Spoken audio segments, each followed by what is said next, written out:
Hi friends, எல்லாருக்கும் good morning. இன்றைக்கி வீடியோவில் என்ன ரெசிபி பார்க்க போகிறீங்க அப்படின்னா, ஒரு ஸ்வீட் ரெசிபி தான். ஹெல்த்தியான ரெசிபி, எல்லாருமே சாப்பிட்லாம். குட்டி பசங்கள்லேருந்து பெரியவங்க வரைக்கும் ரொம்ப ஹெல்த்தியான ரெசிபி. அது வந்து உருண்டை செய்ய போகிறேன். என்ன அப்படின்னா, காஞ்ச பேரிச்சம்பழம் இருக்கு இல்லையா, அதை வச்சு தான் உருண்டை செய்ய போகிறேன். இந்த காஞ்ச பேரிச்சம்பழத்தை வச்சு மகாராஷ்டிராவில் ஒரு ரெசிபி செய்வாங்க. ப்ரெக்னென்ட் லேடி ஆஃப்டர் வந்து டெலிவரிக்கு அப்புறம் உருண்டை செஞ்சு கொடுப்பாங்க. டிகேச்சல் லாடுன்னு சொல்லிட்டு காஞ்ச பேரிச்சம்பழம், கொப்பரை தேங்காய், இன்னும் நிறைய இன்க்ரீடியன்ட் போட்டு செய்வாங்க. பட் நான் அந்த மாதிரி செய்யாமல் கொஞ்சம் டிஃப்ரெண்ட்டாக செய்ய போகிறேன். ஏன்னா குட்டி பசங்க விரும்பி சாப்பிட்ணும் அப்படிங்கிறதுக்காக. இதை வந்து ஃபுல்லாக குட்டி பசங்க சாப்பிட்ணுங்கிறதுனால நல்லாவே நைஸாக பவுட்ரு பண்ணி தான் நான் செய்ய போகிறேன். அதுக்கு என்ன அப்படின்னா, இந்த காஞ்ச பேரிச்சம்பழம் நான் வந்து ஒரு 1 kg எடுத்திருக்கேன். பாதாம் பருப்பு ஒரு 200 கிராம் இருக்குது. முந்திரி பருப்பு 100 கிராம். ஸோ என்கிட்ட என்ன இருக்குதோ அதை தான் நான் சேர்த்துருக்கேன். உங்களோட மெஷர்மெண்ட்டுக்கு நீங்கள் எவ்வளோ சேர்த்துக்கணுமோ சேர்த்துக்கலாம். ஈக்குவல் குவான்டிட்டியில் நீங்கள் செஞ்சால் கூட அது ஒன்றும் தப்பே கிடையாது. 1 kg நீங்கள் எடுத்துக்கிறீங்க அப்படின்னா எல்லாமே 1 kgயில் நீங்கள் ஆட் பண்ணி செய்யலாம். ஸோ நான் என்கிட்ட இருக்கிற இன்க்ரீடியன்ட் வச்சு தான் நான் செய்ய போகிறேன். நெக்ஸ்ட்டு கொப்பரை தேங்காய் என்ன அப்படின்னா, ஒரு பேஸ் கொடுக்கறதுக்காகவும் ஸ்ட்ராங்காக இருக்கணும் அப்படிங்கிறதுக்காகவும் உருண்டை. தென் குட்டி பசங்க தேங்காய் அதிகமாக விரும்பி சாப்பிட மாட்டாங்க. அப்போ அந்த தேங்காயில் இருக்க பெனிஃபிட்டும் நமக்கு வந்து சேரணுங்கிறதுக்காக இந்த கொப்பரை தேங்காய் சேர்க்க போகிறேன். பச்சை தேங்காய் சேர்க்காதீங்க, ஃப்ரெஷ்ஷாக இருக்கிறது. ஏன்னா அது சீக்கிரமே உங்களுக்கு ஸ்மெல் வர ஆரம்பிச்சிடும் உருண்டை, அதுக்கப்புறம் கெட்டு போயிடும். இது வந்து பார்த்திங்க அப்படின்னா நீங்கள் ஒரு 15 டேஸ்க்கு மேலே வச்சு சாப்பிட்லாம். நான் அதுக்கு 2 கொப்பரை தேங்காய் எடுத்திருக்கேன். நல்லா வாஷ் பண்ணி எடுத்துக்கோங்க, தொடச்சி க்ளீனாக வச்சுக்கோங்க. இது எல்லாமே என்ன அப்படின்னா, நம்ம க்ளீன் பண்ணிவிட்டு நல்லா பவுட்ரு பண்ணிக்கணும். தனித்தனியாகவே நம்ம ஃபஸ்ட்டு அரைச்சி எடுத்துக்கணும். அதுக்கப்புறம் தான் நம்ம ஒன்றா மிக்ஸ் பண்ணிக்கணும். காஞ்ச பேரிச்சம்பழம் உங்களுக்கு நான் சொல்கிறேன். இது மாதிரி ஒரு காட்டன் கிளாத் எடுத்துக்கோங்க. எடுத்துகிட்டு காஞ்ச பேரிச்சம்பழத்தை ஃபுல்லாகவே இது மாதிரி நீங்கள் கொஞ்சம் தொடச்சி எடுத்துக்கோங்க. ஏன்னா அதில் டஸ்ட் இருக்க சான்ஸ் இருக்குது. ஏன்னா காய வைப்பாங்க இல்லையா, அதனால் டஸ்ட் இருக்கும். ஸோ அந்த டஸ்ட்டு எல்லாம் என்ன அப்படின்னா இது மாதிரி க்ளீன் பண்ணிவிட்டு அந்த கிளாத்லேயே இன்னொரு சைடில் என்ன பண்ணுங்க அப்படின்னா, இது மாதிரி வச்சுட்டு நம்ம மசாலா அரைக்கிற கல்லை நல்லா சுத்தமாக வாஷ் பண்ணி எடுத்துக்கோங்க.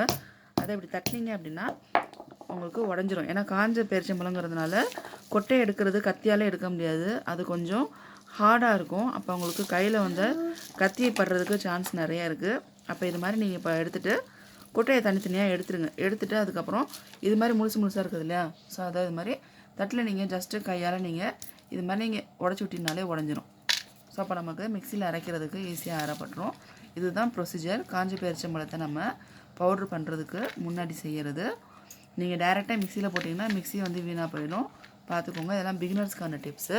இதில் ஆல்ரெடி நமக்கு ஸ்வீட்னஸ் இருக்கும் அப்படிங்கிறதுனால நான் வந்து கொஞ்சமாக மட்டும்தான் ஸ்வீட் சேர்க்க போகிறேன். அதுக்கு நான் என்ன எடுத்திருக்கேன்னா, வெல்லம் எடுத்திருக்கேன். இது மகாராஷ்டிராவில் பார்த்தீங்க அப்படின்னா ஷேந்திரி கூழ் அப்படின்னு சொல்லுவாங்க. ஒரு வேளை நாட்டு வெல்லம் தான் அது மாதிரி சொல்கிறாங்களாங்கிறது தெரியல. இது மாதிரி பேக் பண்ணி கொடுத்துருப்பாங்க. இது வந்து 1/2 kg. பட் ஆனால் நான் எல்லாமே எடுக்க போகிறதில்ல. நமக்கு எவ்வளோ இனிப்பு வேணுமோ அது மாதிரி தான், அதுக்கு தகுந்த மாதிரி தான் நான் சேர்க்க போகிறேன். இங்கே பாருங்கள், இவ்வளோ குட்டி குட்டியாக அழகாக இந்த ஷேப்பில் இருக்குது. ஸோ இதை நம்ம கரைச்சி வடிகட்டணும் இல்லையா, அதுக்காக கொஞ்சமாக தண்ணி விட்டு நம்ம காய்ச்சிட்டு வடிகட்டி தான் நம்ம சேர்த்துக்க போகிறோம். ஸோ அதெல்லாம் நெக்ஸ்ட்டு ப்ராசஸ். இதெல்லாம் தான் நான் வந்து இன்க்ரீடியன்ட்ஸ் எடுத்துருக்கேன்.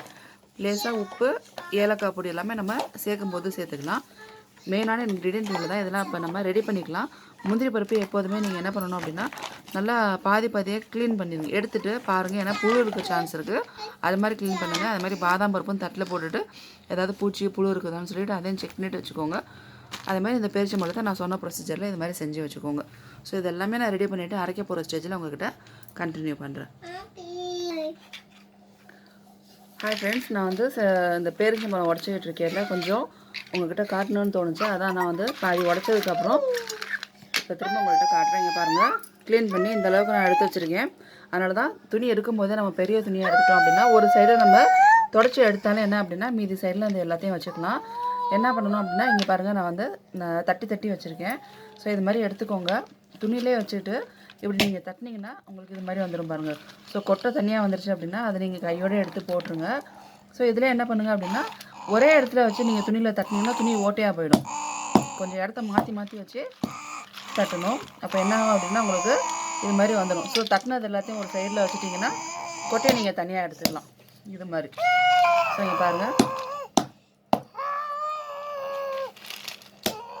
தெரியுதா? இதெல்லாம் வந்து என்ன அப்படின்னா பிகினர்ஸ்க்கான டிப்ஸு ஃப்ரெண்ட்ஸ். அதனால தான் நான் காட்டுறேன். நீங்கள் வந்து பேப்பர் வச்சு பண்ணாலும் பேப்பரும் வந்து உடனே கிழிஞ்சிடும். அதனால் நல்ல காட்டன் கிளாத்தை எடுத்து வச்சுக்கோங்க. இதில் விழுகிற தூள் வந்து நீங்கள் வேஸ்ட் பண்ண வேண்டியதே இல்லை. இதை நீங்கள் அப்படியே துணியோடு நீங்கள் சேர்த்து கொட்டிடலாம். பட் ஆனால் கொட்டையை வந்து பார்த்து தனியாக எடுத்து வச்சுருங்க. ஏன்னா கொட்டையோடு சேர்த்துறாதீங்க. இதெல்லாம் பிகினர்ஸ்க்கான டிப்ஸுங்கிறதுனால தான் சொல்கிறேன். யாராவது நல்ல பொறுமையாக செய்கிறவங்கள்ட்ட கொடுத்து செஞ்சு வாங்கிக்கோங்க இது மாதிரி வீட்டிலையே. ஏன்னா கொட்டை லேசாக போனாலுமே உங்களுக்கு உருண்டை சாப்பிடும்போது பல் வலிக்க ஆரம்பிச்சிடும். அதனால் கொட்டையை மட்டும் தனியாக இது பண்ணிடுங்க. இது மாதிரி தட்டி தட்டி நீங்கள் தனியாக வச்சுட்டிங்கன்னா ஃபாஸ்ட்டாக கொட்டையை எடுத்துடலாம். கொட்டையெல்லாம் எடுத்து முடிச்சதுக்கப்புறம் அதுக்கப்புறம் நீங்கள் கத்தியை வச்சோ இல்லை கையில் வச்சோ நீங்கள் துண்டு துண்டாக ஆக்கிக்கலாம். ஸோ இதுதான் காட்டணும்னு நினச்சேன். இங்கே பாருங்கள். ஸோ எனக்கு இந்த அளவுக்கு இருக்குது. இந்த பேரிச்சம்பழத்தோட வேலை தான் கொஞ்சம் அதிகம். மற்றபடி இங்கே பாருங்கள், பாதாம் பருப்பெல்லாம் எடுத்து வச்சுட்டேன், தேங்காய் கட் பண்ணி வச்சுட்டேன், முந்திரி பருப்பும் இது மாதிரினா தனித்தனியாக எடுத்து வச்சுட்டேன். ஸோ இது மட்டும் நம்ம பண்ணிட்டோம் அப்படின்னா ஃபாஸ்ட்டாக ஒர்க் ஆரம்பிச்சிடலாம். வெல்லம் வந்து நம்ம பார்த்து தான் சேர்க்க போகிறோம். அதனால் வந்து வெல்லம் லாஸ்ட்டாக உள்ள ஒர்க்கு தான். இங்கே பாருங்கள், இதெல்லாத்தையும் இது மாதிரி நம்ம தட்டி தட்டி வச்சுட்டோம்னா ஈஸியாக இருக்கும். ஸோ இதான் சொல்லணும்னு தோணுச்சு. பிகினர்ஸ் யாராக இருந்தாலும் சரி, இல்லை நீங்கள் காஞ்ச பேரிச்சம்பழத்தை வச்சு நீங்கள் ஃபஸ்ட் டைம் தான் செய்ய போகிறீங்கன்னா இதெல்லாம் உங்களுக்கான டிப்ஸு. ஏன்னா இந்த ஒர்க்கை மட்டும் நீங்கள் செஞ்சு வச்சுட்டு முதல் நாள் நைட்டே நீங்கள் செஞ்சு வச்சுட்டிங்கன்னா மறுநாள் காலையில் நீங்கள் செய்கிறதுக்கு ஈஸியாக இருக்கும். ஸோ இல்லை அப்படின்னா உங்களுக்கு எப்போ டைம் கிடைக்குதோ அதை நீங்கள் செஞ்சு எடுத்து ஒரு டப்பாவில் வச்சுட்டிங்கன்னா உங்களுக்கு நேரம் கிடைக்கும் போது நீங்கள் உருண்டை செஞ்சுக்கலாம். ஒரே டயத்தில் செய்ய முடியாதவங்க, இப்போ வந்து நான் இன்றைக்கி நேரம் எடுத்திருக்கேன், ஒரே டைமில் தான் செய்ய முடியும். ஏன்னா எனக்கு ஹெல்ப்புக்கு ஆள் இல்லை. ஸோ இன்றைக்கி சமையல் வேலையை வந்து கேன்சல் பண்ணிவிட்டு இந்த வேலையை எடுத்திருக்கேன். ஏன்னா சமையல் கொஞ்சம் சிம்பிளாக ஏதாவது பண்ணி சாப்பிட்டுக்கலான்ட்டு. ஓகே ஃப்ரெண்ட்ஸ், இது எல்லாத்தையும் நான் வந்து எடுத்துகிட்டு அரைக்கும் போது உங்கள்கிட்ட நான் காட்டுறேன் எப்படி இருக்குது பாருங்கள். கொட்டையெல்லாம் தனியாக எடுத்து வச்சுருக்கேன். குட்டி பசங்க இருக்கிற வீட்டில் என்ன பண்ணுங்க அப்படின்னா, டக்குன்னு இந்த கொட்டையெல்லாம் எடுத்ததுக்கப்புறம் அந்த பேரிச்சம்பழம் வாங்கின கவரே இருக்கும் இல்லையா, ஸோ அந்த கவருக்குள்ளே என்ன பண்ணிடுங்க அப்படின்னா கொட்டையை போட்டு நீங்கள் டிஸ்போஸ் பண்ணிடுங்க. கொட்டையை குட்டி பசங்க இருக்கிற இடத்துல வச்சிடாதீங்க. தப்பி தவிர முழுங்கிட்டாலும் சிக்கல். இதெல்லாம் வந்து ஏன் சொல்கிறேன் அப்படின்னா, நம்ம ஹெல்த்தியாகவும் செஞ்சு கொடுக்கணும், குட்டி பசங்களையும் நம்ம வந்து நல்லா ஹெல்த்தியாகவும் பார்த்துக்கணும், பத்திரமா பார்த்துக்கணும். ஓகேங்க பாருங்கள், என் பையன் விளையாட ஆரம்பிச்சிட்டான் வண்டிலாம் வச்சு. ஸோ நான் அதை முடிச்சுட்டு காட்டுறேன் உங்கள்கிட்ட. ஓகே ஃப்ரெண்ட்ஸ், நான் வந்து எல்லாமே எடுத்து முடிச்சிட்டேன். இப்போ நம்ம அரைச்சிடலாம் ஒன் பை ஒன்னாக. அரைக்கும்போது நீங்கள் பார்த்துக்கோங்க உங்கள் மிக்ஸி ஜார் வந்து எப்படி கெப்பாசிட்டி இருக்குது அப்படின்னு. ஒன்றாவே எல்லாமே சேர்த்து அரைக்க முடியும்னா அரைச்சிக்கோங்க. நான் தனித்தனியாக அரைச்சிட்டு தான் எல்லாத்தையும் ஒன்றா போட்டு மிக்ஸ் பண்ணி ஒரு ரவுண்டு எல்லாத்தையும் போட்டு மிக்ஸ் பண்ணி எடுத்துக்க போகிறேன். நான் எல்லாத்தையும் அரைச்சிட்டு மிக்ஸ் பண்ணி அரைக்கும்போது உங்கள்கிட்ட காட்டுறேன். ஓகே ஃப்ரெண்ட்ஸ், இங்கே பாருங்கள், பாதாம் பருப்பு, இது முந்திரி பருப்பு, இது தேங்காய் எல்லாமே வந்து நான் தனித்தனியாக அரைச்சி எடுத்துகிட்டு வந்துட்டேன். இது பாருங்கள், பேரிச்சம்பழம், காஞ்ச பேரிச்சம்பழம் அரைச்சது எப்படி இருக்குன்னு. இந்த மாதிரி ரொம்ப நைஸாகவும் இல்லாமல் ரொம்ப குறன்னு இல்லாமல் தான் இருக்கும். ஸோ இதை என்ன பண்ணிடலாம் அப்படின்னா இதோட நம்ம சேர்த்துடலாம். ஏன்னா நம்ம கடைசியாக என்ன பண்ண போகிறோம் அப்படின்னா எல்லாத்தையும் நம்ம ஒன்றா மிக்ஸ் பண்ணிவிட்டு ஒரு ரவுண்டு அரைச்சி எடுக்க போகிறோம். நம்ம எப்படி சுற்றலாம் அப்படின்னா, நமக்கு அந்த ஈரப்பதம் வரும் இல்லையா, நம்ம ஃபுல்லாக வந்து சுற்றும்போது அந்த ஈரப்பசம் வரும் இல்லையா, அந்த ஸ்டேஜ் வரும்போது நம்ம எடுத்து உருண்டை பிடிக்கும் போது கரெக்டாக இருக்கும், கொஞ்சமாக வெல்லம் சேர்த்து. ஸோ இதே மாதிரி எல்லாமே நம்ம அரைச்சி எடுத்துக்கலாம். நான் மொத்தமாக அரைச்சி எடுத்துகிட்டு எல்லாத்தையும் மிக்ஸ் பண்ணும்போது உங்கள்கிட்ட காட்டுறேன். மிக்ஸ் பண்ணி ஒரு ரவுண்டு அரைக்கணும். இங்கே பாருங்கள் ஃப்ரெண்ட்ஸ், நான் வந்து எல்லாமே அரைச்சி எடுத்துட்டேன். கொஞ்சோண்டு மட்டும் என்ன பண்ணேன் அப்படின்னா சளிச்சி எடுத்துக்கிட்டேன். நான் மீதி எல்லாமே இந்த கோர்ஸாகவே வச்சுருக்கேன் பாருங்கள், தெரியுதா? இது மாதிரியும் சாப்பிட்றதுக்கு நல்லாயிருக்கும். கொஞ்சம் பவுடராகவும் கொஞ்சம் சளிச்சியும் எடுத்திருக்கேன்னா பாதி இது மட்டும் உங்களுக்கு எப்படி வேணுமோ நீங்கள் பார்த்துக்கோங்க. ஃபுல்லாக சளிச்சு எடுத்து நீங்கள் செய்கிறதா இருந்தால் கூட செஞ்சுக்கலாம், ஃபுல்லாக பவுடர் மாதிரி. இல்லை நம்ம சாப்பிடும்போது நறுன்னு வந்தாலும் பரவாயில்லன்னு நினச்சிங்கனாலும் உங்களுக்கு இது மாதிரி நீங்கள் குறன்னு இருக்கும். ஏன்னா வந்து காஞ்ச பெரிச்சம்பழம் இப்படி தான் இருக்கும். உங்களுக்கு ரொம்ப நைஸாக வரணுன்னா நீங்கள் சளிச்சு தான் எடுக்கணும். கடைசியில் குறன்னு இருக்கிறத நீங்கள் தூக்கி போட்டுக்கலாம். நான் வந்து எல்லாமே கலந்து தான் எடுத்துருக்கேன் நான். இப்போ இது எல்லாமே நம்ம ஒன்றா மிக்ஸ் பண்ணிவிட்டு இதை ஒரு தடவை நம்ம மிக்சியில் போட்டு அடித்து எடுத்துக்கலாம். இது மாதிரி மிக்ஸ் பண்ணிவிட்டு நான் மிக்சியில் போட்டு எல்லாத்தையும் ஒன்றாக்கிட்டு காட்டுறேன். இப்போ நெக்ஸ்ட்டு வெல்லம் மட்டும் நம்ம எவ்வளோ சேர்க்கணும் என்னங்கிறத பார்க்கலாம். வெல்லத்திலே கொஞ்சமாக உப்பு, ஏலக்காய் தூள்லாம் போட்டு காய்ச்சி தான் அதில் வந்து வடிகட்ட இருக்க போகிறேன்னா, இதை மாதிரிலாம் ஒன்றா மிக்ஸ் பண்ணி முடிச்சுட்டு நம்ம டேஸ்ட்டு பார்த்தா தெரிஞ்சிடும் நமக்கு வந்து எவ்வளோ வெல்லம் சேர்க்கணும் அப்படின்னு. நான் சேர்த்துட்டு காட்டுறேன். இங்கே பாருங்கள் ஃப்ரெண்ட்ஸ், ஒன்றா மிக்ஸ் பண்ணதுக்கப்புறம் இப்படி தான் இருக்கும். இதில் நீங்கள் உங்களுடைய சாய்ஸு வெல்லம் போடுறதா இருந்தாலும் சரி, ஜீனி போடுறதா இருந்தாலும் சரி, இல்லை நாட்டு சர்க்கரை போடுறதா இருந்தாலும் சரி, அது உங்களோட விருப்பம். நீங்கள் ஜீனியும் வந்து நல்லா பவுட்ரு பண்ணி போட்டு நெய் காய்ச்சி உருண்டையும் பிடிக்கலாம். இல்லைனா ஜீனியும் பாக காய்ச்சி எல்லாத்தையும் ஒன்றா மிக்ஸ் பண்ணி அப்படியே நீங்கள் உருண்டை பிடிக்கலாம். இல்லைனா நான் சொன்ன மாதிரி வெல்லம் பாக காய்ச்சி நீங்கள் உருண்டையும் பிடிக்கலாம். ஸோ இது வந்து உங்களுடைய சாய்ஸ் தான். நமக்கு எது வேணுமோ அதுக்கு தகுந்த மாதிரி நீங்கள் இது பண்ணுங்கள். இதை நீங்கள் உருண்டையாக பிடிக்காமல் இது மாதிரி நீங்கள் மிக்ஸ் பண்ணி வச்சுட்டு கூட ஒரு பவுலில் போட்டு கொடுத்துறீங்க. சத்து மாவு மாதிரி சாப்பிட சொன்னால் கூட சாப்பிட்லாம், அவ்வளோ டேஸ்ட்டாக இருக்கும். இதில் நீங்கள் எந்த ஒரு ஸ்வீட்டுமே ஆட் பண்ண வேண்டியதே இல்லை, இது மட்டுமே போதும். இப்போ நம்ம உருண்டை பிடிக்கணும் அப்படிங்கிறதுனால கொஞ்சம் நம்ம ஸ்வீட் சேர்த்துக்க போகிறோம்.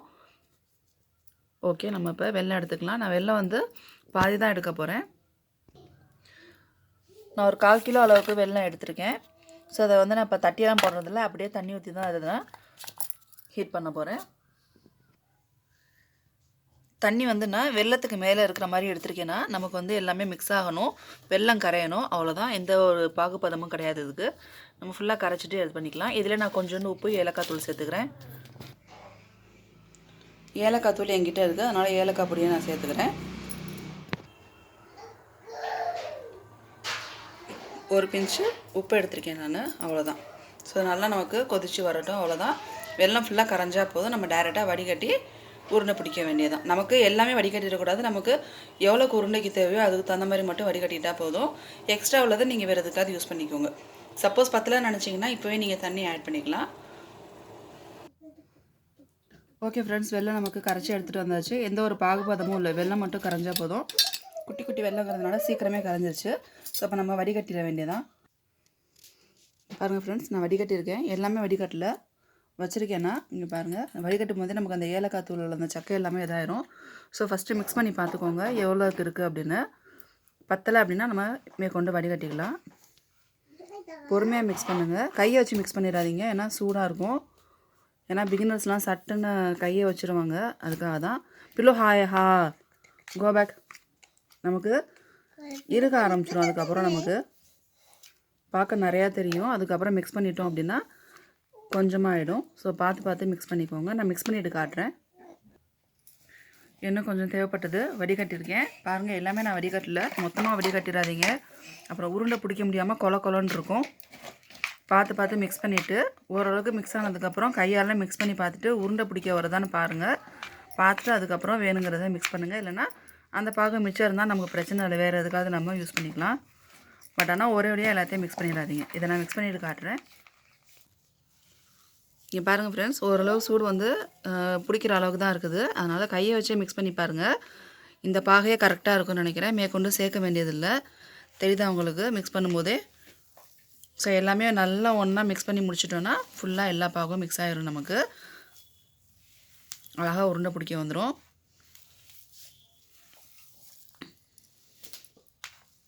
ஸோ இந்த ஸ்டேஜில் என்ன பண்ணிக்கலாம் அப்படின்னா, நெய் வேணும்போது நெய் சேர்த்துக்கலாம். நமக்கு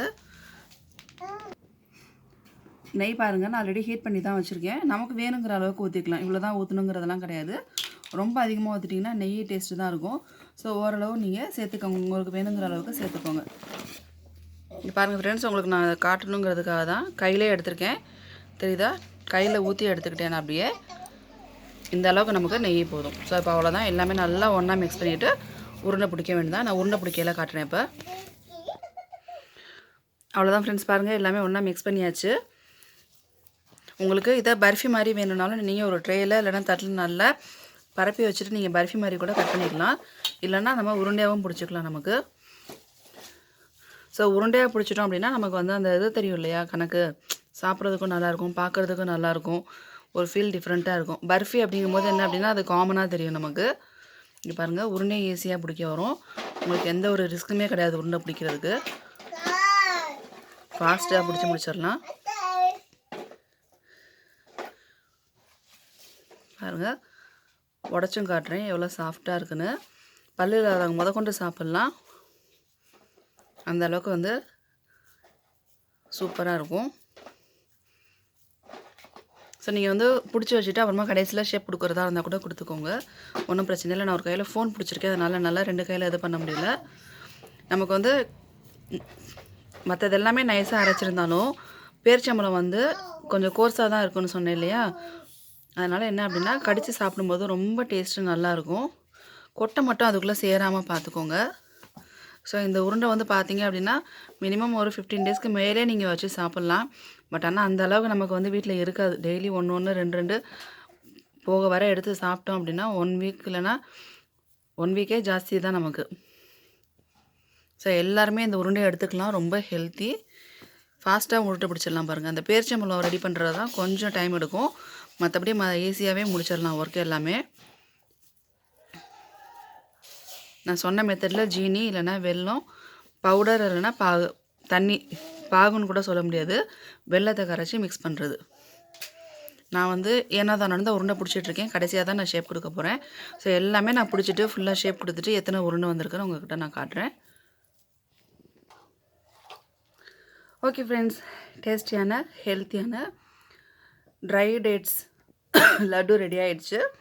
பாருங்கள், பார்க்கவே எவ்வளோ சாஃப்டாக ப்ரௌனிஷாக இருக்குது. உங்களுக்கு ஏதாவது ஃபுட் கலர் ஆட் பண்ணுறதா இருந்தால் கூட நீங்கள் ஆட் பண்ணிக்கோங்க. பட் ஆனால் குட்டி பசங்களுக்கு நீங்கள் சின்ன பிள்ளையிலேருந்து என்ன பண்ணணும் அப்படின்னா, ஃபுட் கலரில் அதிகமாக இம்ப்ரெஷன் இருக்க மாதிரி நீங்கள் பார்த்துக்காதீங்க. நேச்சுரல் கலரே சாப்பிட கொடுத்து பழக்குங்க, அதுதான் நல்லது. நம்ம வெல்லம் சேர்த்துருக்கோம், அதே மாதிரி டேட்ஸ் எல்லாமே வந்து அந்த கலரில் இருக்கிறதுனால நமக்கு ரியல் கலரில் கிடச்சிருக்கு. என் பையன் சாப்பிட்டுட்டு இருக்கான், காட்டுறேன் பாருங்கள் உங்களுக்கு.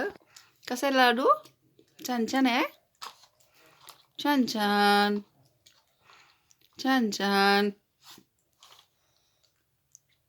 Good boy. खाली पाडायचं नाही, खाली पाडायचं नाही, व्यवस्थित खावा. அவனுக்கு பிடிச்சிருச்சு உருண்டை. ஃபஸ்ட்டு அவன் தூக்க கலக்கத்தில் இருந்தான், சாப்பிடாமல் இருந்தான். கடைசியில் அவனாகவே எடுத்து சாப்பிட ஆரம்பிச்சிட்டான். ஸோ இது தாங்க வேணும் குட்டி பசங்களுக்கு. ஷூ நோ, குட்டி பசங்க விரும்பி சாப்பிட்ணும். அவ்வளோதான். நீங்களும் ட்ரை பண்ணி பாருங்கள். காஞ்ச பேரிச்சம்பழத்தை மட்டும் நீங்கள் கொஞ்சம் டைம் கிடைக்கும் போது நீங்கள் எல்லாமே நான் சொன்ன மெத்தடில் ட்ரை பண்ணி வச்சுட்டீங்க அப்படின்னா ஃபாஸ்ட்டாக உருண்டை பிடிச்சிடலாம்.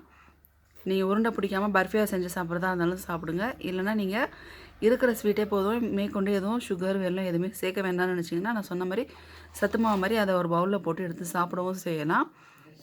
உங்களுக்கு ரொம்ப தித்திப்பாக இருக்கணும், வாயில் வந்து பாதி உருண்டை சாப்பிட்டா போதும் அப்படின்னு நினச்சிங்கன்னா 1/2 kg வெல்லம் கூட நீங்கள் சேர்த்துக்கலாம். இப்போ நான் சேர்த்துருக்க வெல்லம் 1/4 கிலோக்கிட்ட இருக்குது இல்லையா, அது கரெக்டாக எக்ஸாக்டாக இருக்குது ஸ்வீட்டு. அந்த பேரிச்சம்பழத்தில் இருக்க ஸ்வீட்டும் எல்லாமே சேர்ந்து உருண்டை ரொம்ப சூப்பராக வந்திருக்கு. அதே மாதிரி மாவு கொஞ்சம் கூட நமக்கு தட்டில் ஒட்டவும் இல்லை, மிஞ்சவும் இல்லை, நீட்டாக வந்துருச்சு. நெய்யும் நம்ம வந்து அளவாக தான் சேர்த்துருக்கோம், ரொம்ப அதிகமாகவும் இல்லை. ஸோ அவ்வளோதான், உங்கள்கிட்ட இருக்கிற இன்க்ரீடியன்ஸை வச்சு நீங்கள் செஞ்சுக்கோங்க. ஓகே ஃப்ரெண்ட்ஸ், இந்த ரெசிபி பிடிச்சா மறக்காமல் லைக் பண்ணி ஷேர் பண்ணி கமெண்ட் பண்ணுங்கள். மெயினாக சப்ஸ்கிரைப் பண்ணிடுங்க, பக்கத்தில் இருக்க பெல் பட்டனே ப்ரெஸ் பண்ணுங்கள். அப்போ தான் நான் போடுற வீடியோஸ் நீங்கள் உடனே பார்க்கலாம். எனக்கு எல்லாம் சேர்த்து எனக்கு டோட்டலாக ஒரு 49 வந்திருக்குங்க. 49 உருண்டை வந்திருக்கு. எல்லாம் ஒரே சைஸ் கிடையாது, கொஞ்சம் பெருசு கொஞ்சம் சின்னம். ஏன்னா குட்டி பையனை வச்சுட்டு செஞ்சதுனால நான் ஷேப்லாம் எதுவும் பார்க்கல, அது மாதிரி சைஸும் நான் பார்க்கல. எனக்கு வந்ததுக்கு நான் செஞ்சு முடிச்சிட்டேன். நீங்கள் ஒரே மாதிரி செய்யறதா இருந்தால் கூட சின்னமாக செஞ்சிங்கன்னா 100 வரைக்கும் தாராளமாக வரும். ஓகே ஃப்ரெண்ட்ஸ், மறக்காமல் ட்ரை பண்ணி பாருங்கள். எப்படி இருந்ததுன்னு சொல்லுங்கள் கமெண்ட்டில். செஞ்சதுக்கப்புறமா எப்படி இருந்ததுன்னு சொல்லுங்கள். எல்லோரும் இதே மாதிரி ஹெல்த்தியாக செஞ்சு சாப்பிட்டு ஹெல்த்தியாக இருங்க. ஓகே ஃப்ரெண்ட்ஸ், தேங்க்ஸ் ஃபார் வாட்சிங்.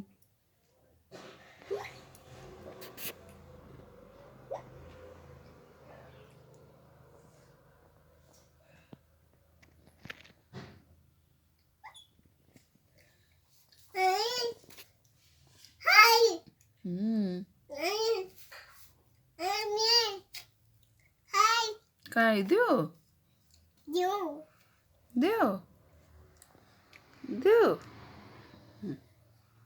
खाओ. ஸோ என் பையன் என்னொன்று கேட்டான்.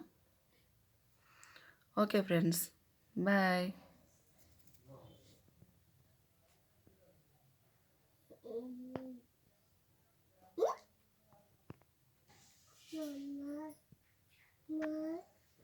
पिल्लू नो राजा.